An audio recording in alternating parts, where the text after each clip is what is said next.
তো বন্ধুরা, প্রতিদিনের মতো আজকের একটি নতুন ভিডিও নিয়ে চলে এলাম আপনাদের সামনে। প্রথমত বলি, আমার ফেসবুক পেজে যারা নতুন আছো তারা ফেসবুক পেজটি ফলো করে দেবেন। আজ আমি আপনাদেরকে জানাবো আজ আমরা রান্নার মেনু কি করলাম। প্রথমে হচ্ছে আলু বরবটি ভাজা হয়েছিল, আর হাতেই ঝিঙে ছিল, তো এটা হচ্ছে ঝিঙে কাটা, ঝিঙে আলু পোস্ত। আর এখানে প্লাস্টিক থেকে ডাল বের করলাম, ডাল ছিল মুগের ডাল, রান্না হবে।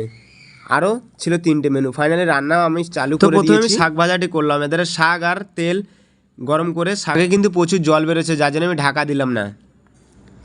তো আমার শাক ভাজা কমপ্লিট হওয়ার সাথে পাশেই দেখো বরবটি আর আলু কেটে রাখা আছে, আলু বরবটি ভাজা করব। তো কড়ায় সমস্ত মশলা দিয়ে আলু আর বরবটিটা তুলে দিয়েছি, পাশে ফুটছে ভাত। ভাত হয়ে যেতেই এমনভাবে ক্লিপ মেরে আমরা এইভাবেই আমরা ভাতের ফ্যানটাকে ঝরাই। তো এখানে আলু আর বরবটি ভাজা হয়ে এসছে, তার পাশেই আছে সিম আর আলু কাটা।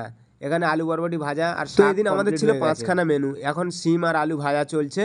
এখানে ঝিঙে আলু পোস্তর জন্য ঝিঙে আলুটা কেটে, তো ঝিঙে আলু পোস্ত করার জন্য এখানটা 5 ফোড়ন থেকে কালো জিরেগুলো বেছে বেছে আলাদা করে নিয়েছি থালা। এখানটা তেল গরম করছি, তাতে আমি কি করলাম, কালো জিরে দিয়ে পরিমাণ মতো সব কিছু দিয়ে টমেটো দিয়ে আমি ঝিঙে আর আলুটাকে কড়াই তুলে দিলাম। তো সমস্ত কিছু পরিমাণ মতো দিয়ে পোস্তটা দিয়ে হালকা করে ঢাকা দিয়ে দিলাম।